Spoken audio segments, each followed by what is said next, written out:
Calendar flipped to May and temperatures continuing to climb, it's time for the Mackenzie Tour-PGA Tour Canada season to tee off. 4 qualifying schools around North America have concluded, and status has been secured by the many golfers, both Canadian and international, who will travel across the country this season. That 12-stop journey launches this month in Vancouver at the Freedom 55 Financial Open at Point Grey Golf and Country Club. Following that are 2 more tournaments in BC, one in Victoria and one in Kelowna. That Kelowna event, the Golf BC Championship, is new for 2016 and will take place at Gallagher's Canyon. It's a rugged yet refined track and should provide a beautiful battleground for the players. After that, the home soil circuit hits the prairies, with popular stops in Saskatoon and Winnipeg. Next up is a final chance to earn one of 3 exemptions into the RBC Canadian Open at the Stahl Foundation Open in Thunder Bay, Ontario.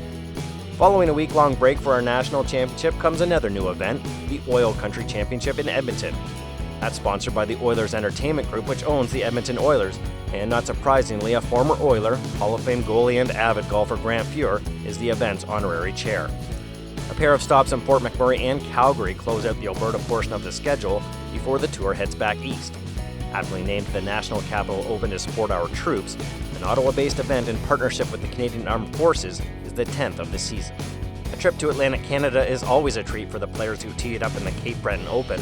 A new venue is in store this year with the Thomas McBroom-designed Bell Bay Golf Club playing host. It'll provide a wonderful setting as golfers jockey for spots inside the top 60 on the money list and burst in the season-ending Freedom 55 Financial Championship. That event will be contested at the Highland Country Club in London, Ontario, 2 weeks later. As always, it will be a hotly contested battle to pull on a hockey sweater at the end of the year as one of the 5. Those players earn Web.com Tour cards for the following season, while those in the top 10 automatically jump to the final stage of Web.com Tour Q School. 2 contenders to do so are a pair of graduates of Golf Canada's National Amateur Squad, Corey Connors and Austin Connolly. Connors has status on the Canadian-based circuit thanks to his top 60 finish on the money list in 2015. Connolly earned full status in April at a Mackenzie Tour qualifying school in California.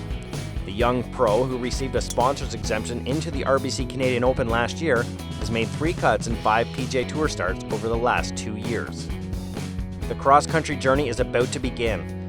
The immediate goal for all players is to finish the season among the top 5 on the money list, but the ultimate goal is making it to the PGA Tour, and this is their first step.